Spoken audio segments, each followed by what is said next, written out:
So I want to introduce you to Yoav Ziv. The recording that we have is not great because he recorded this for us while he was in the middle of a pretty busy airport in France. He is the head of testing for Amdocs. His organization, just the testing organization alone, is about 3,000 people. So it's not a small organization. They do the testing for their, like I said, their telecom software products in-house, as well as they're deployed throughout their clients. AT&T actually will be interesting. I guess it's claimed to be moving to DevOps. What he's going to talk about in this clip is their journey with DevOps. What some of his insights, some of the ways that they're working and what they're doing, and I think it'll be insight. You'll let me know if it was insightful or a waste of your time. And then we'll circle back from what he's talked about and take a look at how this integrates with TOC concepts. Okay? Company that deals only with telecommunications, and we are very good at that. So we were able to develop knowledge and best practices and technology that is specifically good at accelerating software projects for our customers. And in the past year or 18 months, the whole DevOps discussion came to life. I think it's because AT&T, which is the 800-pound gorilla of the telecom market, publicly announced that they are becoming a DevOps company. So this drove everyone into kind of a rapid adoption of that.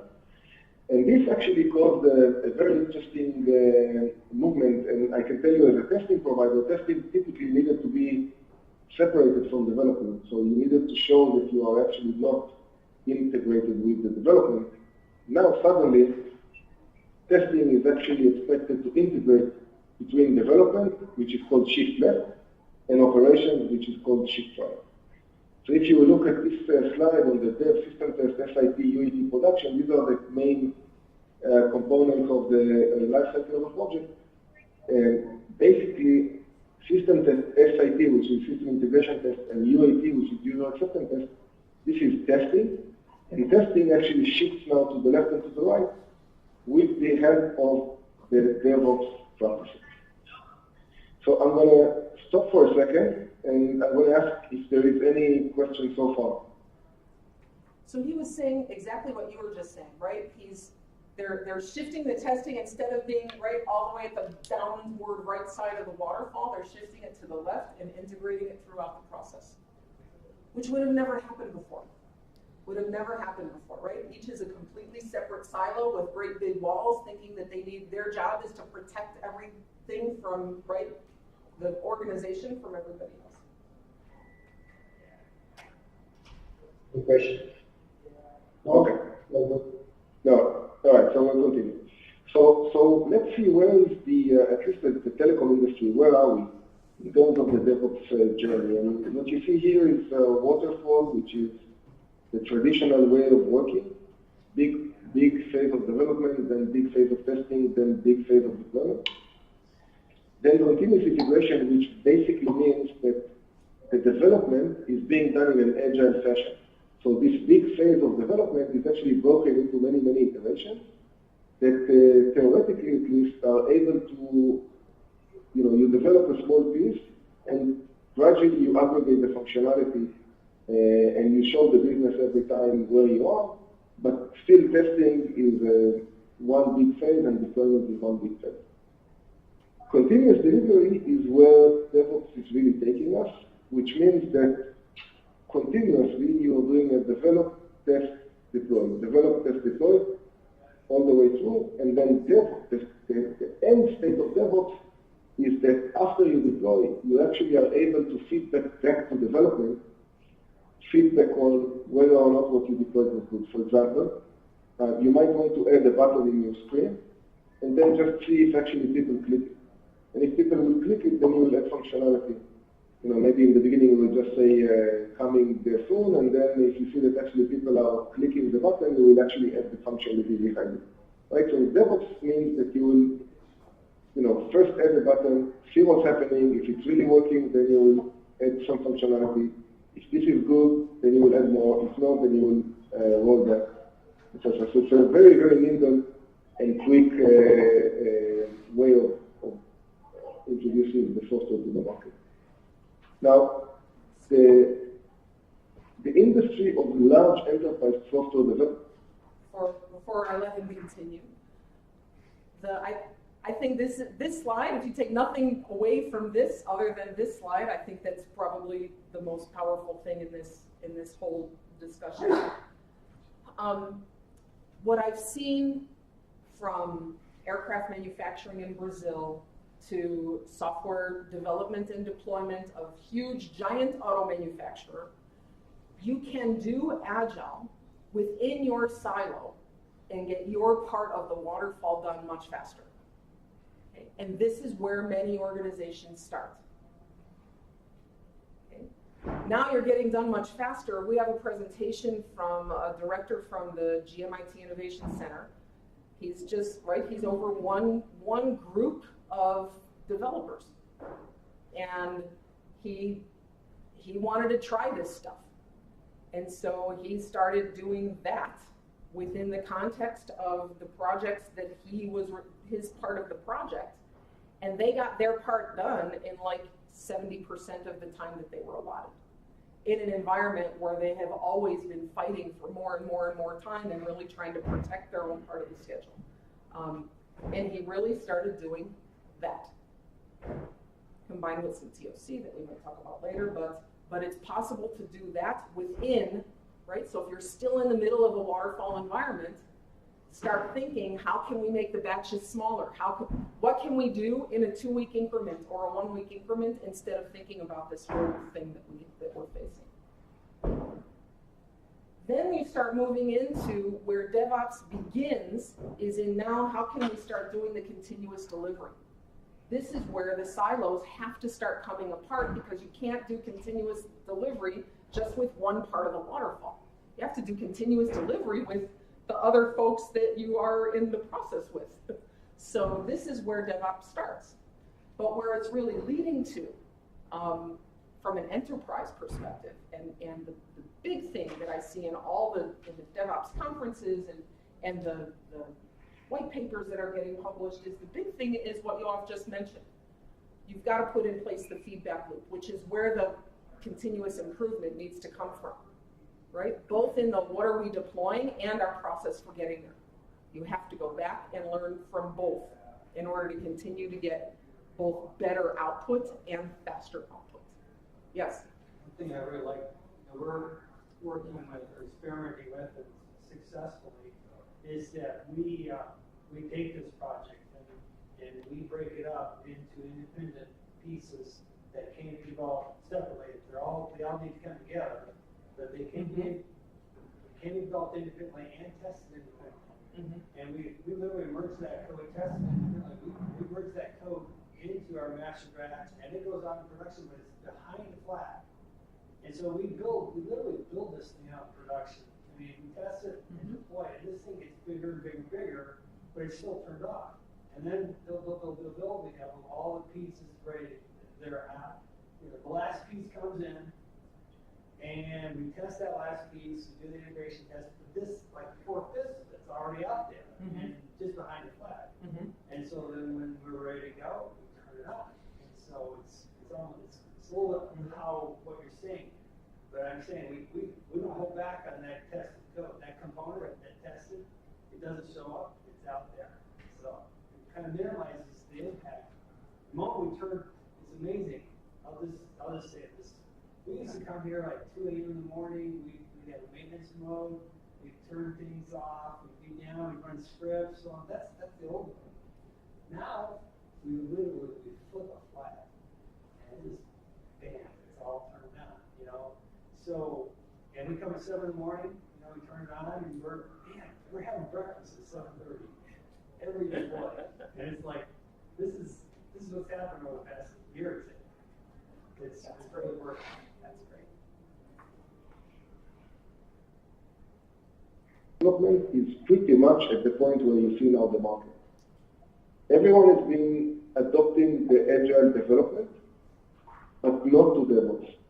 And this is why testing is becoming very, very critical, because anyone who's read the Phoenix project, which I truly, truly recommend this book, it's a book that puts together TOC, Lean, and DevOps all in one framework and shows actually how they all basically mean the same. You can have a very agile development process, but if it doesn't go all the way to production, you actually didn't add any business value. So the trick now is how do you break that big testing phase and big deployment phase and take the agility that people already developed over the past 10 years in the development cycle, how do you take it all the way to production? So in order to illustrate what needs to be done to achieve that, let's ask ourselves, what really are we trying to achieve in DevOps? So let's take a look at manufacturing. And in manufacturing, you have a whip, some work that is moving from one workstation to another. Now, what happens in software is that some of these machines have a very, very long setup time, right? Okay. If you have one machine that has a very, very long setup time, then what you naturally would do, let's say that you have an oven. Let's say that you have a car assembly. We are talking about the Ford Black T model car, and you have a signal piece flow. Now, as the car became, more advanced, people started to see that you need to paint the car before it goes out, and you need to burn the paint in an oven before it actually goes to the street, right? So then what they did is they needed to have a very strong oven, but the oven takes maybe 2 to 3 days to heat up. So obviously you cannot heat up the oven for every door or every car that you're trying to manufacture. So what they did is they created these very big ovens, and they accumulated maybe 1,000 cars or 1,000 doors, and they activated the oven once. They activated the oven once, kind of like, kind of like what you see now. So they accumulated big batches, and then they activated the oven, and they released the 1,000 cars to the rest of the assembly line. Now, obviously, what happened was that while the oven was accumulating the cars, everything after the oven, downstream, was idle. But when you release the 1,000 cars into the downstream machines, of course they were overwhelmed and they were not effective. And they were multitasking heavily. People were multitasking heavily. So what manufacturing did very early, much earlier than everything that, before software, was that they worked on this particular station in order to break the batches and to come up with technological solutions that will allow them to return to single piece flow. So for example, they will make an oven that you don't have to completely shut down, you can just minimize the heat a little bit and then rapidly increase the heat. So then you don't have to wait for 1,000 cars or 1,000 doors in order to activate the oven, right? So to some extent, in the software world, these big machines are testing and deployment. So because it's so expensive and so complicated to start testing, you just accumulate a lot of scope, and you then just do it once, but very big. This is where the big push for automating testing is coming from, right? It's very possible to do a lot of it's rearranging people and mindsets and thinking through things in order to get the stuff leading up to testing to be able to be deployed very fast in very small, tiny batches as possible. But once you get to test, if there's a lot of setup time, if there's a lot of preparation time, there's a lot to do before you can even start testing, then the batches are going to continue to accumulate, and you'll still be testing in big batches until you're able to automate more and more and more of it. And this is where this big push is coming from. Because, going back to constraint theory, that's where the real constraint in the whole system is now. And once you get that automation of testing done, it moves directly to user acceptance, right? Which is where you get everything piling up, just waiting to turn on the button, right? Because you need the big, if you have a constraint, you don't want to keep diverting its attention from one place to another, right? You've got to really protect its time. I'm going to move just a little bit fast forward here. This video, by the way, you can find on the TOC Club website, toclub.org. You see that Stone is videotaping today, so there are going to be a bunch of segments from today on there. This clip is right on there. You can go and get into the rest of the detail. I think this is where I want to. Is deployable features that add value to the end customer. And we're trying to minimize the time it takes us from ideation to value. Okay, so let's, I'm sorry if there is a background noise. I hope that you guys can hear me. So, all right, yeah. Now it's in Canada, so it's in English and then in French. It's a long message. So now let's look at a typical IT landscape of any major telecommunication company. These, where you see R&D, delivery, and ST, which is system test, this is what the development vendor typically does. Right? This is the internal product development before it is being tested and deployed in the customer's premises, in the customer environment. Once you have done developing, then you have what we call UAT, which is user acceptance test. That's the testing that the customer is doing. And then you have the deployment. These systems are typically today waterfall, because testing is still one big batch of UAT. But delivery is kind of agile, right? So they do iterations of delivery, but then they accumulate all these iterations and they do one big UAT cycle. At the same time, they have relatively young applications that are kind of detached from the big batches. It can be the website or product catalog or a mobile app that really do not need this big.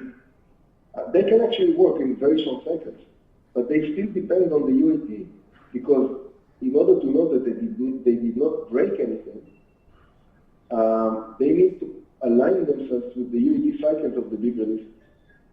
So if these big releases of this blue software are running, let's say, every 3 months, then the digital applications, even if they are ready to deploy on a daily basis, they cannot deploy because they need to wait for the UAT to run after it has been, it got a new version.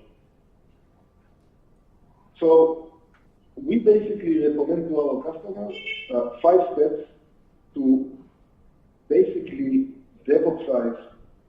Actually, before I go there, so let's just make sure that we understand the challenge. The challenge is that these major, and we need to understand, each one of these big systems, blue systems, is millions and millions and millions of code lines. Sometimes 20 years of quarterly releases, one on top of the other. So the challenge that these communication providers have is actually dual. One is how do you move this big ship from a waterfall fashion to a DevOps or as close as possible to an assembly line manner. But this will take years. And until you do that, how do you exploit, how do you take advantage of those digital 1, digital 2, digital 3 applications, and you are able to deploy them to production much quicker and undependent on the cycles of the big software. This is called the bi-model challenge. How do you operate when on one hand you have heavy systems that are still primarily waterfall, and on the other hand, others that are more DevOps oriented? How do you exploit the benefit of these DevOps ready systems? I see it's only 10 minutes remaining, so I'll leave you intrigued there, so I can wrap it up with some